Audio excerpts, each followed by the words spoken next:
And welcome back to the Cotter? That's the title of that show. Welcome back, Cotter. Welcome back to the Constitutionals Podcast. I'm your host, Chad White. If you didn't know, this is the only premier podcast that talks about failed 80s and 90s sitcoms.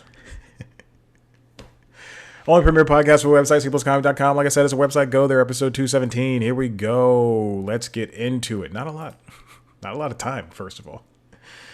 You know what I should stop doing is clicking on my computer. The computer's old, so I should stop clicking on links, period.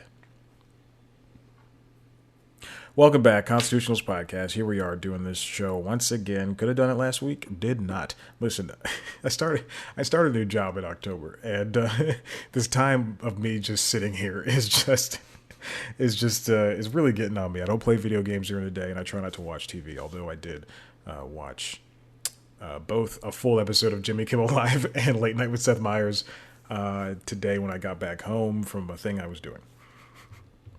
I said, why not? It's 11 o'clock in the morning. Why not just sit there? So that's what I did. I watched those two shows. Wonderful. Also today is September 21st, which is a thing every year for the past 6 years. Did me a Dijuibe, who is a comedian slash writer slash I think now he's an inline skater. If you follow him on Instagram, it all makes sense. And he bakes. Does a September 21st post involving Earth, Wind, and Fire's September song. And this year was his last one, and it was also his longest one.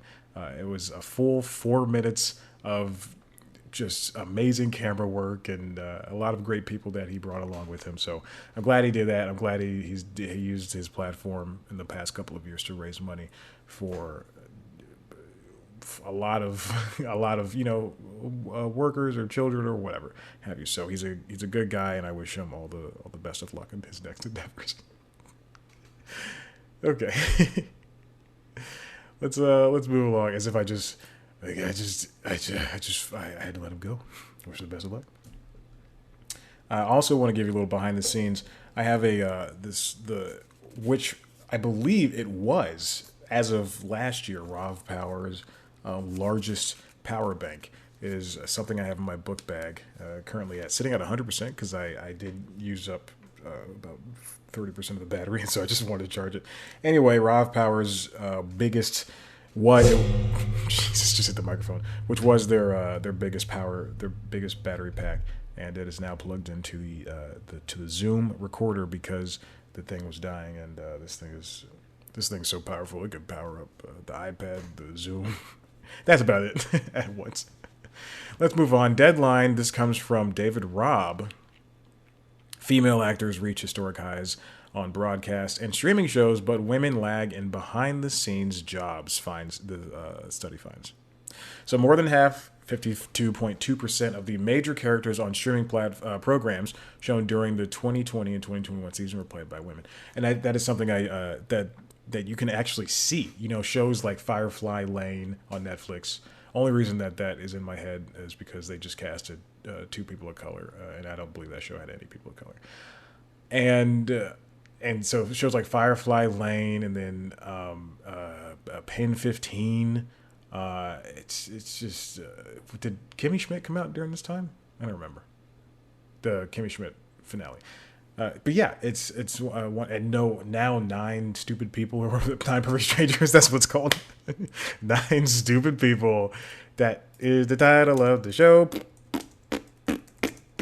Okay, and yeah, so you can see it, especially if you just even have a passing glance at television shows, and it's an increase of 7 percentage points from a year ago.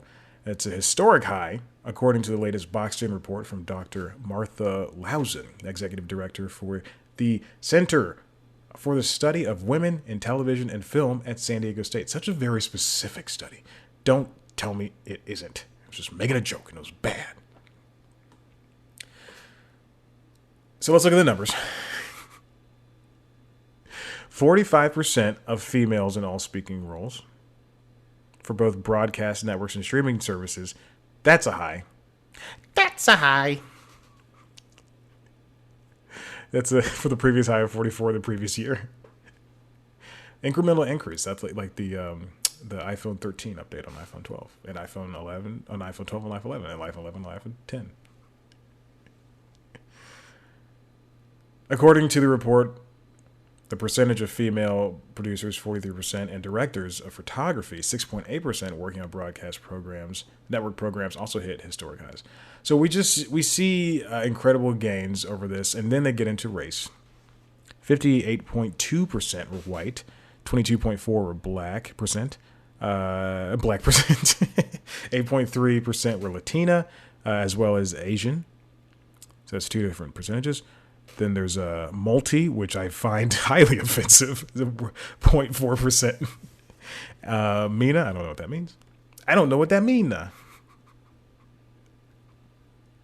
That's Middle Eastern and North African. I'm sorry. I don't know what that means.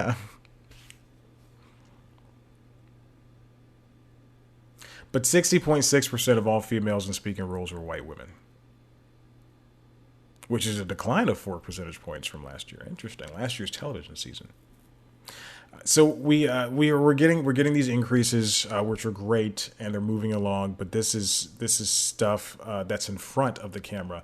The problem is behind the scenes that we're not getting a lot of movement, and they don't have the numbers down here, which is incredibly disheartening. And you know, it's and representation goes both ways. We're gonna, in front of the camera, that's what you want to see, and behind the camera, that's what you want to see. And at some point, you know, obviously it's not going to be perfect, but obviously these numbers need to increase. Shows like the Amber Ruffin show, for instance, Jenny Hagel is Latina and she's queer, and she runs the room for that show. And then there's another young black woman that works on that show as well. And then there's Demi Adijuibe. But that was like the first writers' room for the initial first half of that first season. And then they came in with the second half of the first season with, I think, 3 or 4 more writers. And so when you watch a show like that, and then you watch something like, I don't know, Last Week Tonight, even though, I mean, no, that's not a good comparison because it's one guy. If you watch a show like Firefly Lane, you know, you have the Amber Ruffin show, which introduces Amber Ruffin, Jenny Hagel, Corinne, who is I think one of their writer performers, and then, you know, versus Firefly Lane, which is Katherine Heigl and Sarah Chalk. I've never seen the show, and I can pull these names out of my head. Maybe I would have been better at math if I did this much homework. If I, you know, whatever. So we have you know, both of those shows that they're introducing these people back. That, oh my God, I don't know if you can hear this helicopter above, but this thing is loud. And so you know, it's good to have them in the lead, but it's the numbers need to start increasing, especially behind the scenes. When you have female creators, Kay Cannon, she just did. And I know this is television, but she just did Cinderella. That's Cinderella on Amazon Prime, and you know, Tig Notaro. She's quickly becoming one of the go-to people to choose for projects, and so it's good to see these numbers grow, if not, albeit slowly. And at some point, we just need to kind of just ramp it up. You know, for instance, and I'm going to bring it back to race. The Crown. The Crown is a show that won a ton of Emmys, and we'll get to the race part of the Emmys this year. But it's something that, even though I know it's steeped in historical accuracy and all that stuff, but there's not one dark face inside of the show, and it wasn't one dark face inside of their Emmy party over there in London. So it's, you know, at some point there needs to be some type of push in order to get these numbers current. And we're going to continue on with race. This comes from Deadline, written by Rosie Cordero. Hispanics and Latinos continue to be marginalized in popular movies, USC Annenberg report finds. So you know that periodically USC Annenberg Inclusion Initiative just keep they first began started. I first took notice of them on News Time, and then in the early in the Constitutionals and some early episodes, and they have since been one of my favorite studiers, purveyors of study, and they have this new report, and so typically, usually, this the USC Annenberg Inclusion Initiative just talks about basically what we were talking about, people, who's behind the camera, who's in front of the camera, and all that stuff. Same thing for color of change, and now it's with I guess they're able to have more expansive teams, and so a lot of people are working on, or maybe it's just one team and they're all working on different studies at the same time. They're multitasking. They released to this new report to coincide with the beginning of Hispanic Heritage Month, finds that popular movies continue to marginalize Hispanics and Latinos. The investigation, co-authored by Ariana Case, Zoily Macardo, and Carla Hernandez, assessed leading and co-leading Hispanic Latino actors and all speaking characters across 1,300 top-grossing films from 2007 to 2019, as well as their presence. Oh, that's a good swath, because 2007 is, yeah. It's as well as their presence working behind the camera as producers, directors, and casting directors. You might notice I'm wearing a shirt that says "Hello, Free Coffee." It's I used to work at Starbucks at one point in my life, and I still have the shirt. Fits well. I never wear it out in public. The end. It's important to note Hispanics/Latinos spend $1.7 trillion as consumers. They account for 25% of movie tickets sold. Wow, that's like Jiminy Christmas. 25%. That's a big percentage. So here we go. Acting roles in 2019. This includes movies like STX's Hustlers 2019 movie with Jennifer Lopez, where she did not get naked like I was hoping. I'm sorry. I did that as a joke. Gabriel Luna, not really. Just joking. Gabriel Luna, Terminator Dark Fate. He starred in that. That was for over there at Paramount Pictures. That was a good movie. I like that movie a lot. The report reveals, in 2019, acting roles, 7% of Hispanic/Latino actors, fill leading roles, only a slight increase from the 3.5% across the 13-year time frame. However, more than half of leading or co-leading actors were girls and women across the 1,300 movies examined, including 6 of the 7 actors, yet they still represent only 1.9% all across the 1,300. Then there's an age barrier. Not a lot of them were 45. Oh, only 1% were 45 or older. Yeah, it's not a lot of them, including 9 in 2019. Only 3 of these roles were held by women 45 or older. 2 were Jennifer Lopez, and the other was Cameron Diaz. On the Latinx front, 5% of leads and co-leads were Latinx. I don't want to go through all these numbers, but let's move on to behind the camera with somebody like Melina Matsoukas, excuse me. I say Matsoukas like Jason Matsoukas. She is a wonderful, wonderful directress. I believe she did the movie. Oh, excuse me, it's not coming through. She has done a bunch of music videos, but I believe she did the movie with old dude from the British guy. What's his name? Oh, right now she's done. Obviously, you've seen Insecure. She's done Master of None. She's also EPing Why the Last Man. Queen and Slim. That's the movie I was thinking about. Jiminy Christmas. But yeah, she's a very, very prolific directress, and she's. I'll stop. And she's good at what she does. So she's one of the big name Latino directors, also included Patricia Riggin and Roxanne Dawson, and they're the only 3 Hispanic/Latino women when it comes to directors. Only 3. There were 35 individual Hispanic/Latino directors across 13 years, a total of 34.3. Robert Rodriguez is probably one of those. And only 2 were Afro-Latino, including Melina and Steve Capel Jr.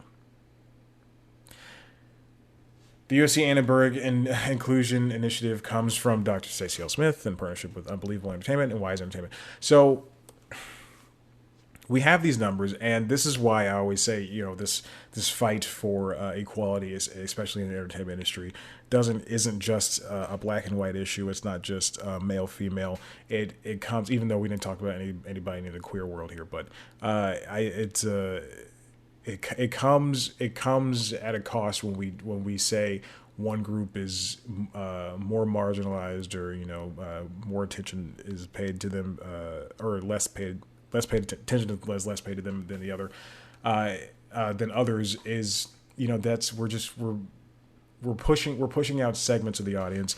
And I understand the argument has to be made essentially one at a time, because people just don't want to accept all of it at the same time. But we're now at a point where all of these arguments can be made at once, versus 20 years ago, where it probably could have been, how come Martin Lawrence only gets casted in movies where he's playing a big old woman named Big Mama, versus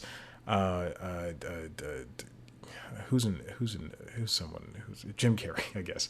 Jim Carrey gets casted in Eternal Sunshine of the Spotless Mind. Things like that. Or the number 4, is that what it's called? 24, 21, 19. I don't know. So we just, it's, I've been thinking about this, especially more recently, especially with my development of, all year I said I'm not going to watch shows or movies with majority white casts. That includes period pieces, man. I just have no interest in that. And also, we have a lot more stuff to watch. Stargirl's on. That's a great diverse cast. A lot of beautiful young people. Ooh, baby, I love to watch me some Stargirl. Women love me. And we're going to have to keep tackling this, especially head on, and that's why it takes these studies in order to learn about why, how many women are actually behind the scenes, and how many Latino people are getting roles that, or A, getting roles, and then B, are getting roles that are meaty and make sense and work. Because gone should be the days where a person of color is casted in something stereotypical. I just watched a trailer for a new Nick Cage movie that I truly do not know the title of. And but I just watched a trailer for it. What is the movie? Prisoners of the Ghostland. That's what it's called. Prisoners of the Ghostland. And it's made by the same production company that, hold on, I even know what it's called. Yeah, Prisoners of the Ghostland. That's what it's called. It's made by the same production company, RJE, I believe, that is that produced his last 2 movies. And I looked at it's a movie where you see the very white Nick Cage get out, and like his thing is like he's an assassin, I guess, or a samurai sent to go find a young woman played by Sofia Boutella. But if you look in the background, all of the people in the background are Asian, or some of them are black, and it's interesting because I assume, based on the trailer, it takes place in Japan or something. The director is of Asian descent, and Sofia Boutella is, I believe, Latino or Latina. So it's great to. I'm recording a podcast. Can you please stop coming near my wall? But it's so great to see such a diverse, nonsensical movie. I mean, it's a neo noir western, as what Wikipedia describes it as.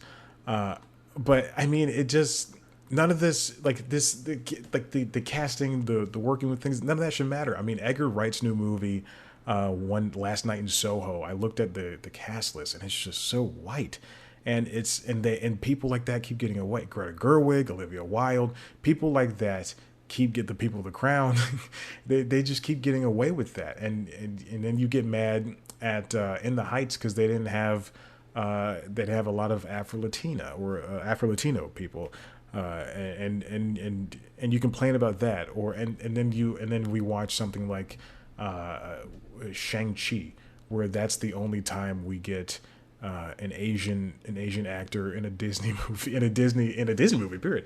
But it's the only time we get an Asian like that. and Crazy Rich, Crazy. I was thinking of Crazy Ex-Girlfriend, but Crazy Rich Asians.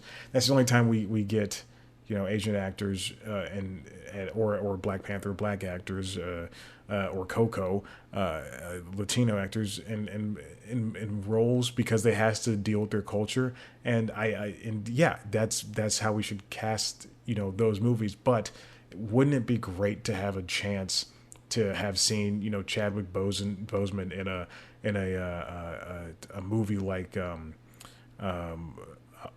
what is it called? Up All Night. What's a rom com? How to Be Single. See Chadwick Boseman in How to Be Single. To see, uh, let's see, who's in Cry Macho? That's Clint Eastwood. So, I guess that I don't know. Whatever. Anyway, it's just it's frustrating and disheartening sometimes, but also kind of uplifting when you see these. Even if it's 1%, you see an increase in these. So yeah. So let's get on to the final topic: is the Emmys 2021. I guess it's fortuitous that I didn't record this last week so I could talk about the Emmys. So the Emmys happened. They were. I want to preface everything that's coming up next with I think it was a good show. And it was fine. Cedric the Entertainer did his thing. I do believe it was too safe, and I'm not talking about the coronavirus. I'm talking about in terms of the comedy and everything around Jiminy Christmas and everything around everything that was done there.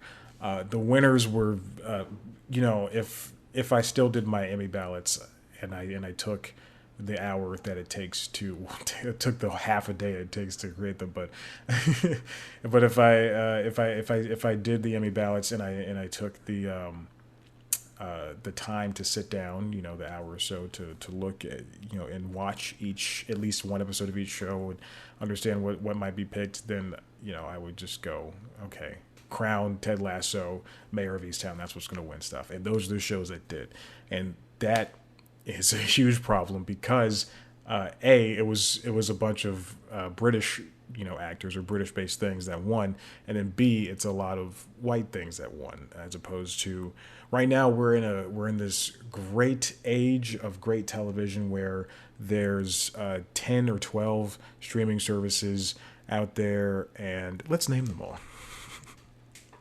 Let's go. I got most of them on here. Had to use a face unlock to unlock the iPad. So what? There's Netflix, Hulu, Prime Video, Disney Plus, HBO Max, Showtime Anytime, Stars, Paramount Plus, Peacock, Apple TV. So that's 10. And then you also have Tubi's making its own stuff. So we have 10. And oh God, the camera just turned off. Oh no. Oh no, the camera just turned off. All right, well I guess we're gonna go to break. And we'll get back at it. Here we go. Go on a break, baby.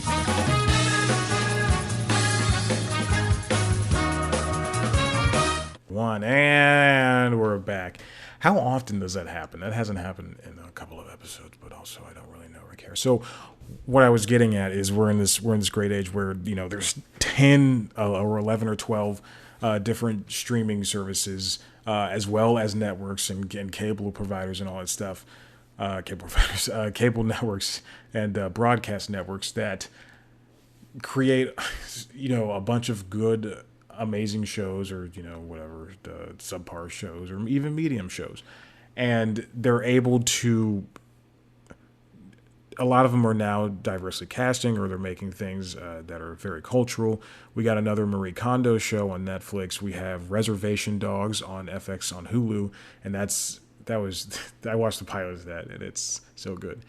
And that will be, I guarantee that'll be Emmy nominated next year. But then now we're in a machination of our own undoing, because it is, and not the show The Undoing that was canceled. I'm talking about of our own undoing, because we're at a point where it is. People only watch so many shows, and then when something is the it thing, like Ted Lasso, like Hacks, like Mayor of Easttown, then those are the shows that get chosen. And so you can see the Emmy winners just kind of follow along with a pattern, and it's a lot of a lot of stuff that's easily available, and by easily available, I mean it's on Netflix versus you, because that's the most, that and Disney Plus are the most subscribed things. And then it's not like people search out Prime Video. Like I can't even, at least in my case, because I don't have a Fire TV stick, I have the Chromecast with Google TV. It's like the only time I'll watch Prime Video is if The Boys or Cinderella, if something interesting I want comes out. It's not like I'm searching for that stuff, because like sometimes you just pull it up and go, oh, like obviously you're subscribed and you're still paying for it. At least I mean I do. I know everything I'm paying for because I'm broke. But there's also I just don't want to have to. Prime Video is not alluring, and also the app sucks. I'm going to keep harping on that. But then it sounds like it's raining outside, but it's not. It has been raining all day though. But then you have amazing shows that don't get their that don't get their due. That don't get your due. Not Ricky Bobby. Who's the Water Boy? Water Boy came in from Water Boy. I gotta get some water. The water is good. I haven't seen that movie in 15 years. I don't know any quotes. All I know is water sucks. The alligators get all ornery if they don't brush their teeth. But Mama said. But Mama said. I had that on DVD. I don't believe I have it anymore because at one point I just started disliking Adam Sandler, and then in the past couple of years, before his resurgence, I rewatched a lot of his movies, and I just thought, man, why did I hate him? I didn't hate him. Why did I dislike him? But then we have shows like that don't get their due, but thankfully, at least being on the nominated lists, they at least get that bump. Because people, there's a lot of people that just they see what's nominated at the Academy Awards, and they'll watch those movies. They want to be in the know because they want to feel better about themselves. And I can assume that the same thing happens when you're a show that's nominated for the Emmys. So the Underground Railroad, that's a Prime Video joint. Shows like Pose on FX, and let's see, Pin 15 on Hulu. Emily in Paris for some reason is up there. Cobra Kai for some reason up there too. It's a comedy series. David Byrne's American Utopia over there on HBO. Don't know why 846, because I don't even think that's on Netflix, but it is under the Netflix banner, and that's Dave Chappelle's variety special. They're not calling it comedy, and that was the one that was recorded after George Floyd was killed. Don't know why it's nominated. It should not be nominated. Period. And so we have these things that get their chance and get their due, but they're put up there with shows that are always going to be there regardless. Shows that no matter what, we're going to be there regardless. It feels kind of fake and forced in that situation. So shows like WandaVision, shows like Bridgerton, shows like The Crown, The Mandalorian, like they're gonna be This Is Us. They're gonna be in these positions, and at some point, fighting between broadcast, cable, and streaming, and then let's say for comedy series, 50 series get a chance at putting their names in the hat, and it's four of them are from broadcast, 2 are from streaming, and then 1 of them is from cable. It's just and those are always the same shows that get nominated. It's just kind of unfair at some point. But the thing is, I believe this is how it works: is that Emmy voters, they vote for it. It's not like Ernst and Young, those people at Ernst and Young are looking at these Emmys, the Emmy nominations, or the nominees in general, and they're going, okay, we're gonna vote and say The Crown is the winner. I believe. You know what? I might be wrong. How do the Emmys work? I would love to know. So we'll find this out together. Voting is done by peer judging panels. Most categories have 2 voting rounds. This comes from the Wikipedia, with separate judging panels in each round. The top entries in each category are announced as the nominations, and then the top entry is announced as the Emmy winner later in the awards ceremony. So is that how that works? I just want to know how the voting is done. So what it seems like is just people at the Television Academy are voting these shows or putting these shows in or putting them shows up.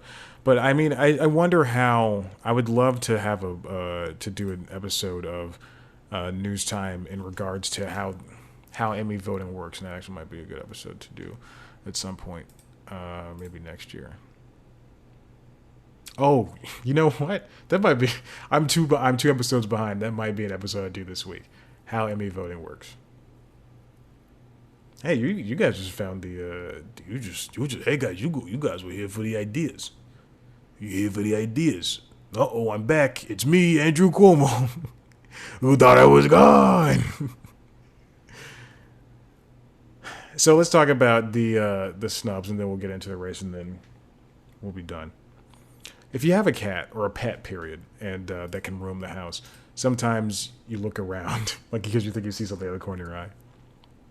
But I know she's sleeping on my pants right now, Nova. So people that were snubbed include Michael K. Williams. But here's the thing: I believe that these were chosen. I don't think that the Emmys are reactive. I don't think that the Emmys. I don't think that the Oscars, and I don't think that the Globes, SAG Awards, Tonys, Grammys, MTV, all that stuff. Tonys already. I don't think the Tonys. Let's do something with that. Tonys. No, okay, I can't do it. I'm not good at thinking on the spot like that. But so with that being said, I don't, Toby Mendez. As much as I don't want to watch The Crown and I don't want to see some pasty white guy win an award again, Michael K. Williams not winning, a posthumous thing like that, or same thing for Chadwick Boseman. It's just because they pass away before the ceremony doesn't mean that watch me be nominated for something and then friggin' die. One thing in my life I'm nominated for and then I friggin' die right before it happens, and then I didn't win. I think that the voting was already done, and it just Tobias Menzies. I said Toby earlier, but Tobias Menzies. I don't even know his name. What kind of name is Menzies? Beating him is just a product of what happens, but whatever. How many Emmy voters are there? Like, this is something I'll figure out. Let's see. Julian Nicholson did not win for Mayor of Easttown. Who cares? Whatever. Ewan McGregor wins for Halston. Olivia Colman was not the favorite, but she won anyway, and Josh Connor did too. All right, so that's all from Variety. Kate Arthur, Raman Satuda, talking about how WandaVision was shut out from the primetime Emmys and all the actually pretty much I think every Disney show was WandaVision, as well as what's that show called? The Mandalorian. As much as I look, the next episode of the Constitutionals is already planned out. I already have a lot of stories in there on deck. But I think I've mentioned this before. You can't avoid Disney now, and even Seth MacFarlane was on Kimmel last night talking about how he's owned by Disney now, and he's also owned by Fox, which he does not like. But and also Family Guy just left Adult Swim to own the Adult Swim saved Family Guy 20 years ago or something, 20 years ago, because Family Guy was canceled, and then it did so well in reruns that on Adult Swim that Fox was like, hey, maybe we should bring the show back, and then they did. But now it's on only on Disney-owned channels, FX, Fox, obviously, FXX rather, and Freeform. So it's nice to have it all in one place, but it still sucks to. Don't ask me about my student loans. Take that, Great Lakes. And it just stinks to see it leave the place that saved it. But anyway, what was I getting at? But I know I crap on Disney a lot, and I hold them to the fire. But they make interesting looking stuff, even if it's bland and it's the same. And I gotta say, the more I think about Spider-Man: Far From Home, I'm more interested in it. And to that end, I'm also the Mandalorian, the technology behind it. Again, just I've said that before, just is so engrossing to me, and I want to see it in action. But with all my heart, hate Star Wars. This next one comes from Clayton Davis over at Variety. Hashtag Emmy So White. Also, I hate that hashtag. I hate it. I hate it. I hate it. It is, God, it makes everybody, the people of color, the people that use it sound so stupid. Just, voice your opinions and then move on. Don't hashtag Emmy So White. Like, that's not, watch the first episode of The Premise on FX on Hulu. BJ Novak's The Premise. And you'll completely understand that it's all a joke, and it's all not what I was saying, but all of this hashtag stuff is business is crap. So, no actors of color win despite record nominee lineups, and that goes back to the Hispanic and Latino representation, as well as the female representation, and then expanded the queer representation. And then the other people of color representation. We're at a point where, again, we have so many different avenues of watching things. We have shows like Pose that have people like Billy Porter and MJ Rodriguez, both in the queer community, and MJ's in the trans community, I believe. And Bowen Yang is in the queer community, and he's in the Asian community. It's just we are in this space where it's time for recognition, especially for people that even if they are the quote unquote first of it all, it's they did the work, and I've seen Pose, not all of it. It's too much. It's too much to go through hour-long shows. But I've seen Pose, and I've watched Bowen Yang since before he was on SNL, and even Kenan Thompson has been on there for decades. It's just it stinks to see them. You can have the online recognition, but and every time someone says trophies, the awards don't matter. I mean, they do. That's what people see. That's what the normal person sees. And it would have been wonderful to have MJ and Billy, Bowen, or Michael K. Williams or Kenan just recognized for the work that they have done. Michaela Cole, she got the writing limited category win, but that's just a behind the scenes, which is great.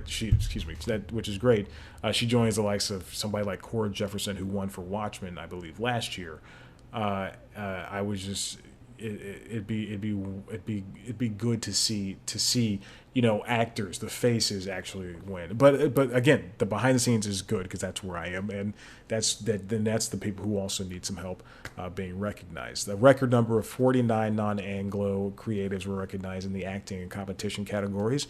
While many didn't expect anyone to unseat Jason Sudeikis, Gene Smart, and Gillian Anderson, pundits were expecting a couple of actors to break through, such as any of the actors from Hamilton and Reggae John Page. I wonder if they saw Bridgerton as smut. I mean, I wonder if the Television Academy is as hoity-toity as I can see the Academy Awards being, even though they tried to be, pre-woke with Crash winning an Oscar, the Oscar for Best Movie. A movie that I saw won Best Oscar, and I thought, like a young 13-year-old Chad was like, I guess I'll give this movie a shot. Watched it and went, this is not good. But thought, oh, it should be good though. I'm gonna watch. His voice got gravity each time. Porter and Rodriguez were heavily favored to win lead actor and actress drama for Pose, but lost out to Josh O'Connor and Olivia Colman for The Crown, respectively, and a loss for people of color nominees in the LGBTQ community, or as I call it, the LGBTQ community. Hi, I'm Chad. The Golden Globes managed to celebrate just John Boyega's performance in Small Axe, which is ultimately snubbed by the Emmys and the SAG Awards, and the HFPA found the merits for Latina actress Anya Taylor-Joy. Remember, she is Argentinian, but she lost her Emmy category to Kate Winslet for Mayor of Easttown. Yeah, it's we got to be at a point where we need to start. They're calling it this person who I'm sorry, this is very rude of me. Clayton Davis, who wrote this, is referring to this as a quote ceiling shattering year for Emmy diversity beyond the acting categories. But it's there needs to be some type of accreditation. There needs to be some type of push for people of color. Maybe have a whole year without white people winning anything or being nominated. That'd be great. I think SNL is in a position where for an entire season they could have just women hosting or just people of color and women hosting, and not have any white guys. I think that'd be fair. If okay, this is and I understand what I'm saying. I know that is insane, but I think if I hosted late night, like late night with Seth Meyers or something like that, or the Late Late Show, which I think will be the only two shows that I would be offered. I don't think I'd ever get Tonight Show, but if I was hosting late night, Black History Month, I would do like at least one Black History Month. I would do it would just be all black people that I talk to, and then one Latino History Month, Heritage Month rather. It would just be all Latino people. Like I would do that. I wouldn't do it all in a year. That'd be like, well, now it's women's History Month. I talk to all women. I would do that. Once a year, I would choose one of those months, and I think that'd be a fun thing to do, or at least a week, each, if that's impossible, because again, it's NBC and CBS, and I don't think they would allow that. So yeah, it's we just need to come, maybe to some type of point where that needs to be forced, and the viewers who want to watch it will watch it. The viewers who don't will hopefully die from the coronavirus. And then we have shows like RuPaul's Drag Race, which won again. RuPaul broke the record. It's 11 total career wins for most Emmy wins by a person of color. It was as the show Drag Race was named Outstanding Competition Program on Sunday night.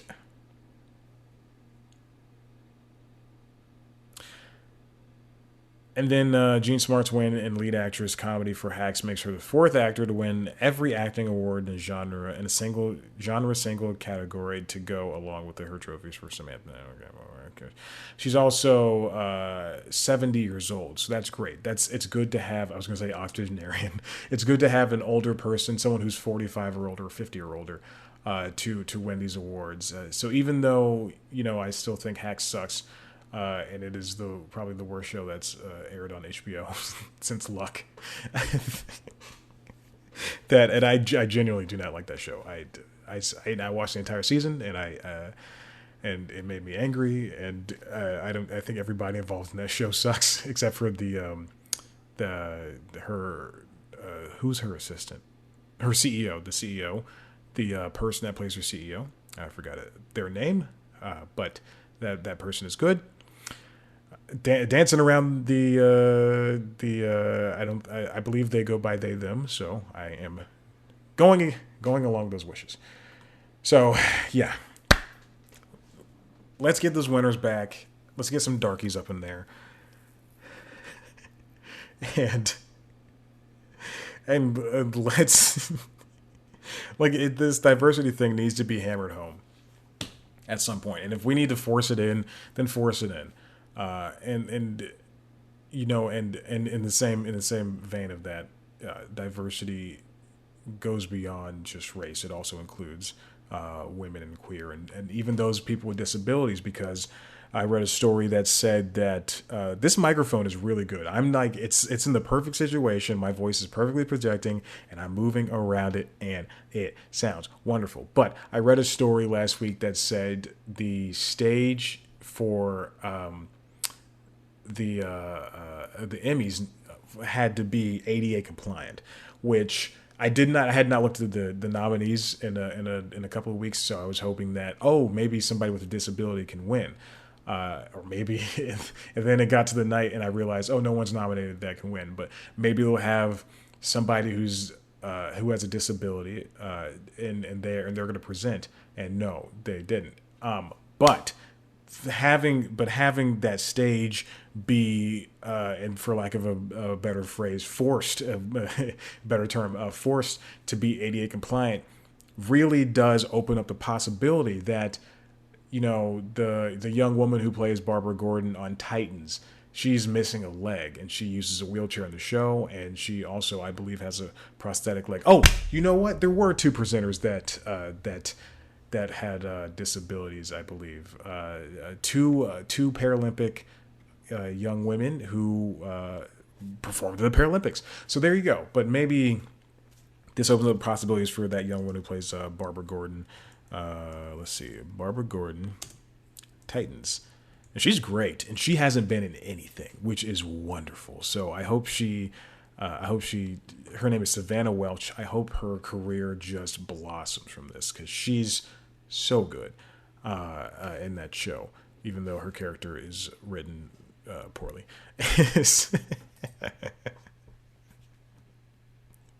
Again, Hacks is the worst thing I've seen this year. But Barbara Gordon is not written very well. Anyway, so yes, so let's open up the door for these women, for people of color, for the queer folk, for those who are differently abled. Let's get in there. Let's make shows around them. They don't have to, you know, cover like, oh, you're in a wheelchair and this is your life. Like, it doesn't have to be a show like that. Let's just cast people. Let's hire them to work in the background and behind the scenes, and get these people in. So there we go. Yeah. Listen, if you like what you heard here, head to the website cpluscomedy.com, where, hold on, I had to unlock the iPad, where you can see me talk to your favorite comedians: Tone Bell, Chris Gethard, Maria Bamford, Jermaine Fowler, who's in the first episode of The Premise I just previously mentioned. Check it out. Wonderful website. What else? If you want to see a video version of the show, head to youtube.com/cpluscomedy. Sometimes it comes out every week. Sometimes it comes out twice a week. We'll see what happens next.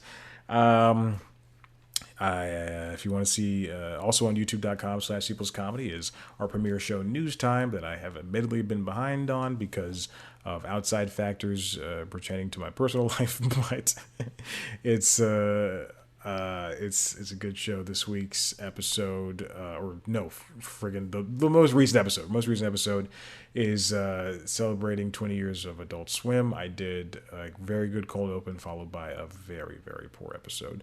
So check it out if you want to. I really don't care. Instagram, Twitter @CPlusComedy. Instagram, Twitter @ChadBlackWhite. Like us on Facebook. Rate, review, subscribe to this show wherever you get your podcasts. Thank you for listening. I'll see you maybe later this week. I don't know. Goodbye.